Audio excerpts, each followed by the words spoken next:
Assalamu alaikum, this is Dr. Amna Shameen from Skinology. I'm an aesthetic physician over here. आज मैं आप लोगों से पाकिस्तानी समर्स के बारे में बात करना चाहूँगी. बेसिकली पाकिस्तानी समर्स में होता क्या है, they're very uncomfortable. Worst part होता है हम जैसे स्किन केयर इंथुजियस्ट्स के लिए कि वो स्किन का बिहेवियर हमारा कम्प्लीटली चेंज हो जाता है. वाई?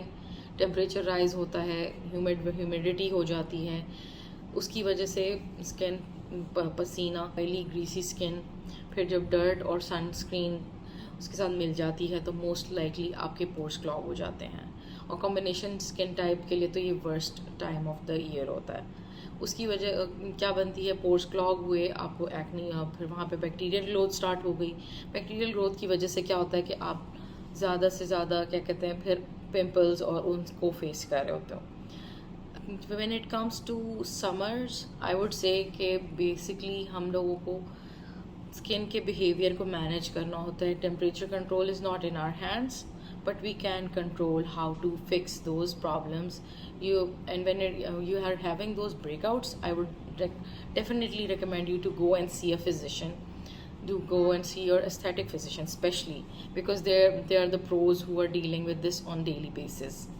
अच्छा, अगर हम लोग इसी एक्नी को प्रॉपर तरीके से ट्रीट ना करें तो फिर एक और प्रॉब्लम क्रिएट हो जाती है. That's called post inflammatory hyperpigmentation, PIH. Basically अगर हम लोग का कॉन्स्टेंटली स्किन पे इन्फ्लेमेशन होती रहे एक स्पॉट पे या फिर मल्टीपल स्पॉट्स पे, तो वहाँ पे पिगमेंटेशन बढ़ जाती है, वहाँ पे स्पॉट्स बन जाते हैं. अक्सर और बेशतर आपने देखा होगा कि कोई ना कोई आपके जानने वालों में, आप खुद भी इस चीज़ से सफ़र कर रहे होते हैं कि आपके वहाँ पे एक छोटा सा पिंपल निकला, कुछ अरसे बाद वहाँ पे एक डार्क ब्राउन स्पॉट बन गया. तो वो जो डार्क ब्राउन सा या लाइट ब्राउन स्पॉट होता है, that's basically PIH that you are suffering from. अच्छा, this is about the combination skin types. अच्छा, अब जो सेकेंड प्रॉब्लम हम लोग फेस कर रहे होते हैं mostly when it comes to summer heat and summer weather, वो ये होती है कि बहुत से लोगों को टैनिंग बहुत ज़्यादा हो जाती है. टैनिंग का क्या रीज़न होता है कि if you are not using proper sunscreen, you are not doing proper sun protection, you need to keep in mind that there is a fair chance कि आप लोग टैन हो जाएंगे. ठीक है, तो उसका बेसिकली वो किस रीज़न की वजह से होता है कि मेलानोसाइट्स एक्टिवेट हो जाते हैं.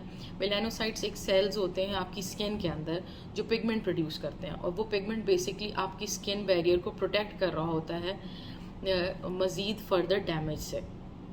अगर हम इस चीज़ के ऊपर काम ना करें, प्रोटेक्शन पे काम ना करें, तो यही पिगमेंटेशन परमानेंट होने की तरफ जाने लगती है, स्किन बैरियर डैमेज हो रहा होता है और फिर ये चीज़ मिलाजमा में कन्वर्ट हो सकती है, which is quite tricky and difficult to treat. So it's better if you coordinate with your physician about it and see what you can do in summers for your tanning. And there are many procedures like carbon facials, pico lasers, or chemical peels that actually help with those tanning problems. Another complaint that we get most of the time is the dehydration complaint. Basically, बहुत से oily skin type patients that we come across in our clinic or around us, mostly वो समझते हैं कि अगर आपकी if you have oily skin, you don't need to keep it hydrated. It's already oily, you don't need a moisturizer. But no, you do need a moisturizer and you need to keep your skin hydrated. If oily skin does not mean a hydrated skin, that is not true. It's a myth.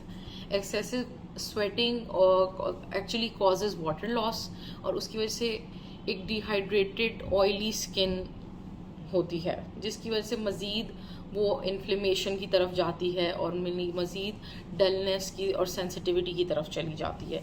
अगर हम लोग उस चीज़ के ऊपर focus ना करें hydration की, so it's better if you are using something water based, or you can get hydrofacials done.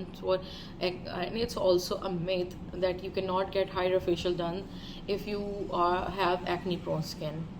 If you are getting hydrofacial done, your skin is hydrated, plump, and it stays calmer and it performs better, and you can see that you don't need to apply a lot of products to keep it in check. So I would say go for hydrofacials in summers as well, and you should definitely go for them. I highly recommend them in summers for acne prone skin as well as dried and dehydrated skin types. So this is something I would definitely go for. Okay, now let's not forget about the fungal infections and body acne. It's quite common in summers that I have seen many patients myself that they have a history of wearing tight clothes, which causes friction and excessive sweating, and then they would either get fungal infections or body acne all over their back and chest. Especially people who go to the gym, they sweat a lot, and I have come across a lot of patients who have back acne, severe back acne, and it's quite difficult to treat if you are not focusing on the right products or the right treatment for those problems, because in summers it's just gonna get worse, it's not gonna get better because of the extreme weather. Okay, last but not the least, I would like to talk about people who are already suffering with from some conditions like melasma, rosacea, and eczema. These are also some conditions that most likely get flared up in summers. So when it comes to these diseases जो already present होते हैं आप लोगों में, तो वो मज़ीद flare up हो जाते हैं. स्किन हीट के साथ जो है ना इंक्रीज़ कर देती है इन्फ्लेमेटरी प्रोसेसेस को, और सेंसिटिविटी भी बढ़ जाती है. So if your skin behaves differently in summer, there's an actual science behind it. You need to understand that your skin is constantly trying to balance heat, sweat, oil, sun exposure, and it gets overwhelmed. That's why summer skincare does not mean just looking fair and glowy. It's more like to protect your skin barrier and protect your skin health. For further consultations and treatments, come and visit us at Skinology. Thank you.